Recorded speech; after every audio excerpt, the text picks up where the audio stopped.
12권 2장 똑똑해지고 싶어. 안녕하세요 친구들. 공부가 정말 어렵니의 두 번째 이야기 똑똑해지고 싶어를 만날 차례예요. 공부를 잘하고 싶지 않은 사람은 없겠죠?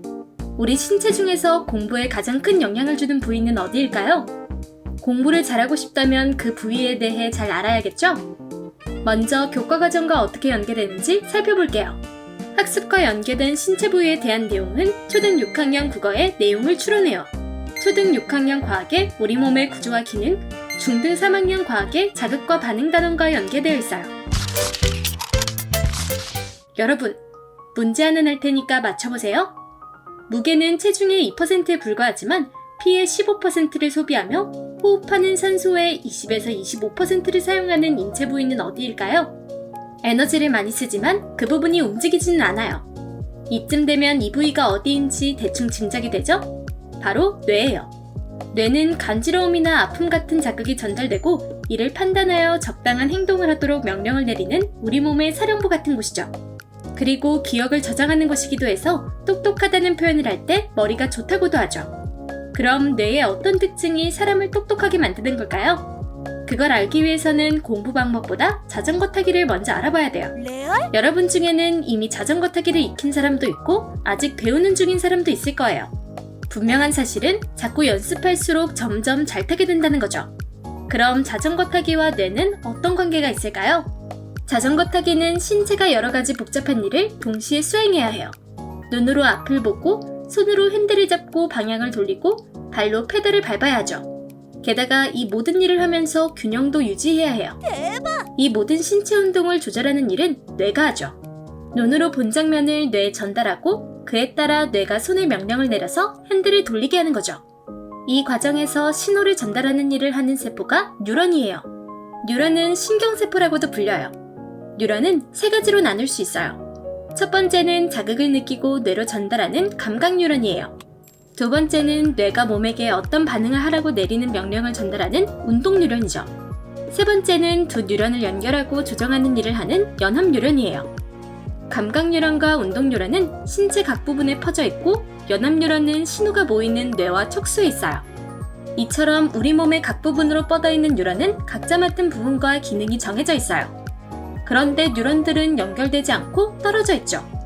뉴런과 뉴런이 맞닿아 있지만 연결되지 않고 조금 떨어져 있는 부분을 시냅스라고 해요. 각자 맡은 일이 따로 있는 뉴런은 어떤 일을 하려고 할 때 서로 연락을 주고받아야겠죠? 이때 시냅스를 통해 신호를 주고받는답니다. 자전거를 타려면 눈으로 보고 손으로 핸들을 잡고 다리로 페달을 굴려야 하죠. 이 일을 동시에 해야 하는데 그러려면 각 기능을 담당하는 뉴런은 시냅스를 통해 빠르게 신호를 주고받는 거죠. 자전거를 처음 탄다면 앞에서 말한 뉴런들이 처음으로 신호를 주고받아야겠죠? 일을 안 하던 시냅스들이 활성화되기 시작하는 거죠. 그래서 처음에는 서툴 수밖에 없어요. 하지만 계속 연습하면 관련된 뉴런들이 시냅스를 통해서 신호를 주고받는 일도 수월해지고 빨라지죠. 그러면 우리 몸이 자전거 타는 일에 익숙해지는 거예요. 정리해보면 안 하던 일을 하려면 새로운 방향으로 뉴런들이 연결되어야 해요. 그런데 뉴런 사이에는 시냅스가 있죠. 그동안 일을 안 하던 시냅스를 활성화시켜서 새로운 연결을 만들어내야 하는 거죠. 도로를 예로 들면 길이 없는 곳에 길을 내면 처음에는 울퉁불퉁한 비포장길 같아서 느리고 불편해요. 그리고 사람들이 계속 다니면 평평해지고 넓어지는 거죠. 자전거를 연습해서 잘 타게 되는 원리도 이와 같아요. 공부도 마찬가지랍니다. 처음에 어려운 이유는 그와 관련된 뉴런들이 연결되어 있지 않아서예요. 그런데 힘들어도 계속 생각하고 문제를 풀다 보면 그 과목과 관련된 새로운 연결이 생기고 점점 넓어지는 거죠. 그럼 똑똑해지는 비결은 뭘까요? 뉴런들의 연결이 많아지는 거예요. 그렇게 하기 위해서는 어려워도 자꾸 반복해야 하는 거죠. 즉, 운동을 꾸준히 하면 근육이 늘어나듯 공부도 자꾸 하면 느는 거예요.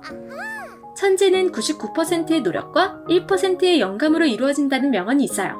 뉴런과 시냅스가 하는 일을 보니 이 말이 딱 맞는 것 같지 않나요? 여러분, 인류 역사상 가장 똑똑한 천재는 누구일까요? 그 사람은 여러분도 잘 아는 아인슈타인이란 데에는 모든 사람이 동의할 거예요. 그가 만들어낸 상대성 이론은 원자력 에너지를 개발하게 했을 뿐만 아니라 태양과 지구 같은 천체가 어떻게 우주에 떠 있는지도 설명할 수 있으니까요.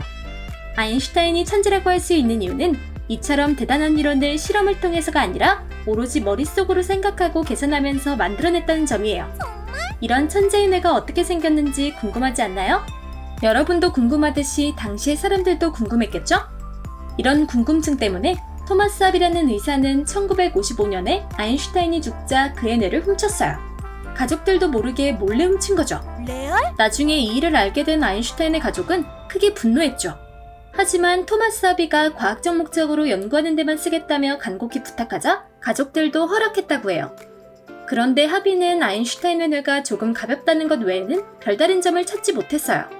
그래서 그는 아인슈타인의 뇌사진을 찍은 다음 240조각으로 나누었어요. 그런 후 조각들을 전 세계 과학자들에게 보내서 같이 연구해보자고 제안했죠. 하지만 당시에는 뇌와 관련된 연구나 과학이 발달하지 않은 상태라서 특별한 연구 결과가 나오지 못했죠. 30여 년이 흐른 뒤인 1980년대가 되어서야 특별한 연구 결과가 나오기 시작했어요. 아인슈타인의 뇌조각을 연구한 과학자 중에 신경해부학자인 메리언 다이아몬드 박사가 있었어요. 그녀는 장난감과 동료가 많은 환경에 있는 쥐의 뇌가 안 그런 환경의 쥐보다 더 발달한다는 사실을 밝혀낸 과학자였죠. 메리언 다이아몬드는 아인슈타인의 뇌와 다른 사람의 뇌를 비교했죠. 그 결과 아인슈타인의 뇌에는 일반인보다 신경하교 세포가 훨씬 많다는 것을 밝혀냈어요. 신경하교 세포는 뉴런을 둘러싸고 있으면서 영양분과 산소를 공급하고 뉴런들 사이의 소통을 탄탄하게 하는 역할을 해요. 메리언 박사가 이전에 연구했던 쥐의 뇌에서도 신경하교 세포의 차이가 발견되었다고 해요. 레알? 즉, 뇌를 많이 쓸수록 신경하교 세포는 증가하고 그에 따라서 더 똑똑해질 수 있다는 사실이 확인된 거죠. 이처럼 인류 최고의 천재인 아인슈타인도 태어날 때부터 똑똑했던 것이 아니라 생각과 연구를 거듭하며 뇌를 많이 썼기 때문에 똑똑해진 것이라고 할 수 있어요. 오케이. 지금까지 똑똑해지는 방법에 대해서 알아봤는데 친구들이 얻은 결론은 무엇인가요? 그 결론은 이런 명언으로 표현할 수 있을 거예요. 공부에는 왕도가 없다. 아무리 지능이 높고 좋은 교재나 훌륭한 선생님의 가르침을 받더라도 스스로 노력하지 않으면 아무 소용이 없다는 사실 잘 아셨죠? 공부와 뇌의 기능에 관한 영상은 여기까지예요. 그럼 다음 영상에서 또 만나요. 안녕!